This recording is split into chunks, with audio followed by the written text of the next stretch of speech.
It's kind of breathtaking to come from the initial design and initial pre-production aspects of ideas of what story we want to tell. And at the end, you see it all come together as this complete experience.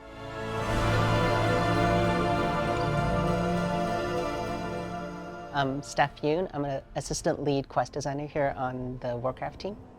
Ghost of Karesh is the latest major content update for the World Within, and here we're going to be helping Illyria and her ethereal and broker friends as they try to stop the Void Lord Dimensius from devouring Karesh and then pretty much the rest of Azeroth and everything that we know. Karesh is a name that we've heard before in World of Warcraft. We first heard about it in Netherstorm when we met the ethereals, and they told us about their home world. They had to face Dimensius, the Void Lord, as he came to their world, and Dimensius destroyed the planet. So when we get there, hundreds of thousands of years later, Karesh is just this broken shard of a planet, and we are just trying to see what we can salvage out of this terrible situation. Ecological succession is a feature coming in the Ghost of Karesh content update. I'm Paul Cox, and I'm senior content designer. In Ecological Succession, you help Venari and Omtalad try to recreate the ecological system of Karesh. Now, when Karesh was destroyed, they only had so much time to gather as many creatures as they could, so many of the creatures that used to exist don't anymore. They're just gone. You, in many ways, try to help them sort of rehabilitate the creatures that were put into stasis, and also find creatures that would fit the same ecological niche of creatures that had died. It brings you to old places in Azeroth to sort of get things that have been identified as a creature that could fit one of those niches. So when you go to one of these locations to get a creature, there'll often be a small quest line there. You might meet someone that you've met in the past, you might need to solve a problem, but in many ways you'll be going there and gathering these creatures in some way, shape or form. Some in a more traditional manner and some in a slightly less mad science traditional manner. Some of the help that we'll be getting for ecological succession is from experts in the sort of animal fields. You'll be recruiting a botanist, a wildlife expert, and a smell expert. I'm sure smell expert is the real name for that sort of thing. I'm really excited for people to build up the ecodome over time. As you do these quests, you get more and more creatures in the ecodome, so you take it from an empty ecodome to a full ecodome over the course of the whole thing. I'm just showing you now what the sort of starting state of the ecodome is. You can see there are creatures around. These slatebacks are one of the original creatures from Karesh that they managed to put into stasis, and that's pretty much all that is here right now. So you've got these slatebacks, you've got these little lap bugs over here. Lap bugs are the sort of Karesh version of dogs.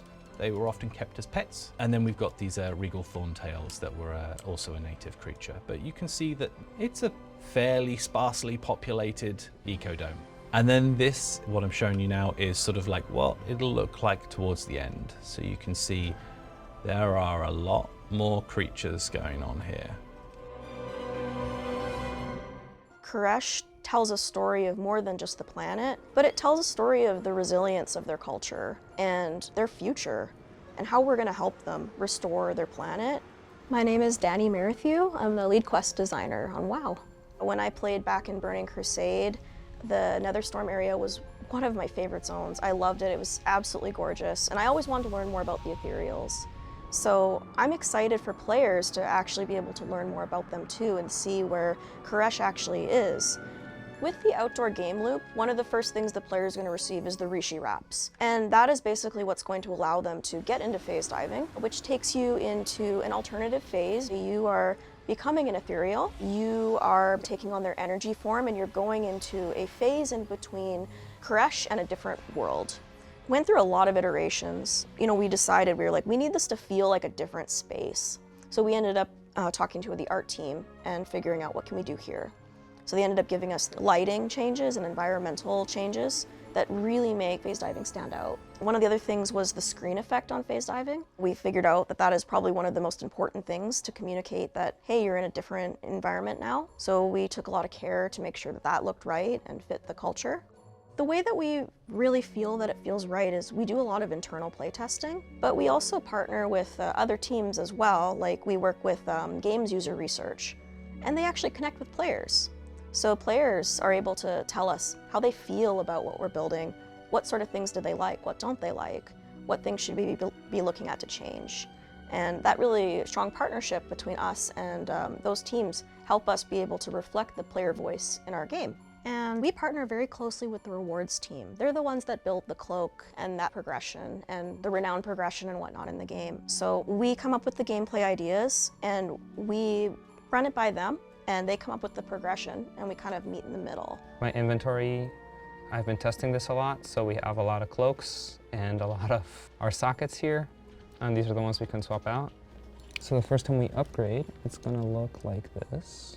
I'm Alejandro Grossman, a senior rewards designer on the WoW team. So the Rishi wraps are an artifact cloak players can collect in the Ghost of Karesh content update. You get the Rishi wraps, you collect a bunch of these ribbons, and they coalesce into this cloak, which is what you start wearing. And as you continue along the campaign, eventually you learn, with the help of Hashim, how to harness the ethereal energies of Karesh. And it is an item that you're gonna be able to upgrade and empower as you play along with the campaign. And this will unlock all sorts of fun things, such as enhanced features and even some cosmetics at the end that really tie in with the cloak.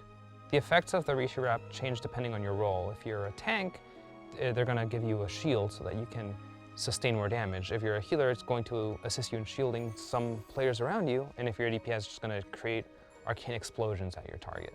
Players can expect their usual activities, such as Mythic Plus, raiding, some of the outdoor activities, to grant them ethereal strands, which can then be used to empower the cloak's energies. And it is thanks to Legion Remix and their re-implementation of the artifact weapons that we were able to use a lot of that tech on the Rishi wraps, because they needed some special edge cases that were really handy and really applied to what we were doing here. I think this is a very different approach to progression that we've normally had.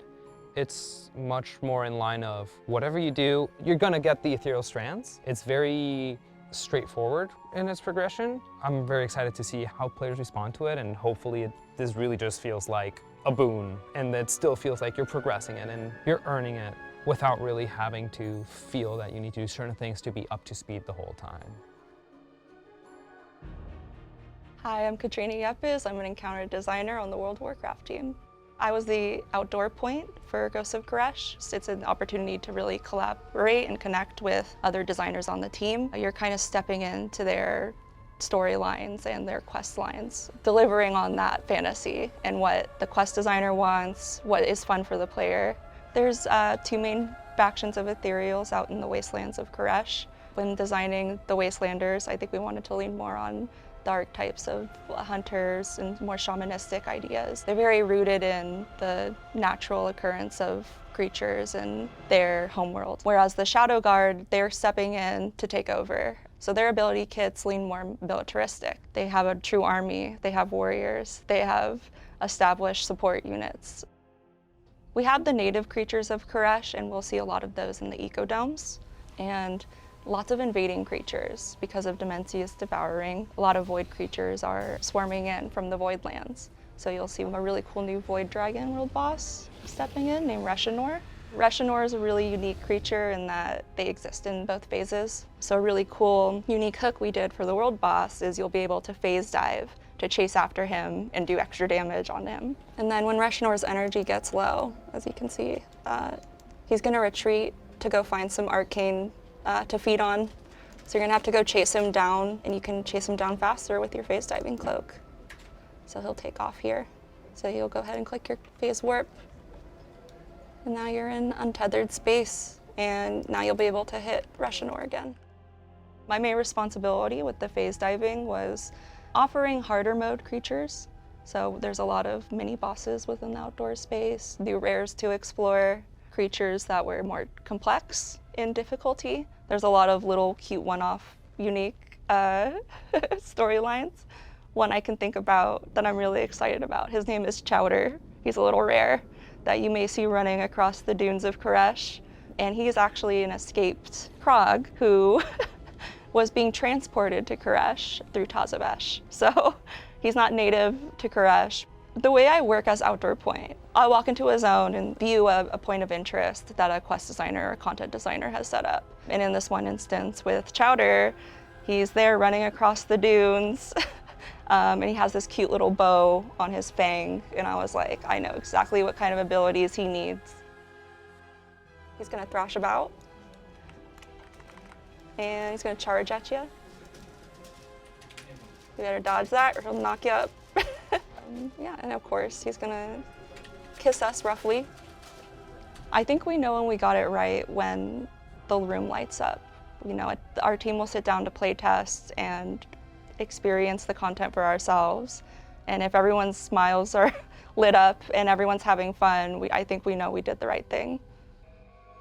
I am Abigail Barber, and I am an encounter designer. In Ghosts of Karesh, I was one of many encounter designers on the new dungeon, EcoDome Alani. In encounter design, we focus a lot of storytelling, a lot in the creatures, their names, how they are presented to you, how they attack you, even something as simple as how they approach you when you attack them. It gives us a lot of opportunity to tell a lot. Something I would say is the most new thing about this dungeon is just like the Wastelanders as a culture. This is Karesh, this is their homeland. This is the first time we are seeing the Wastelanders as a culture. And we've seen ethereals, but we haven't seen these ethereals before. To bring the dungeon to life, we do a lot of collaboration with a lot of other teams on the WoW team, and we all have pieces of like a puzzle. Every opportunity with people and characters is a time to tell a story. And even the smallest details help us fill in those gaps and help us finish that puzzle. We talk with art and they help us a lot say like, how do we want to present the story? Just the way we prop up the environment, the way we add weather effects, lighting, it all contributes to the mood, you know, the feeling of the dungeon. We work a lot with quest and narrative, and in this dungeon particularly, it's the epilogue dungeon, so we did a lot of working with quest and narrative to tell the story, to make sure that when you go through Ghosts of Karesh, you go through the campaign, you go through the raid, and then this is your ultimate capstone moment, where everything comes together and everything you witnessed, you now see how it all culminates into this final experience at the end. There's hundreds of game developers who worked on Ghosts of Karesh in this content update. None of this would be possible if we weren't constantly communicating and collaborating together. I think Ghosts of Karesh is unmissable because of so many twists and turns in the story, so much ramifications for what's coming in the future, such a unique environment for players to explore, and the raid is killer. I love so many of the raid encounters. I can't wait to get in there and fail at Mythic, honestly.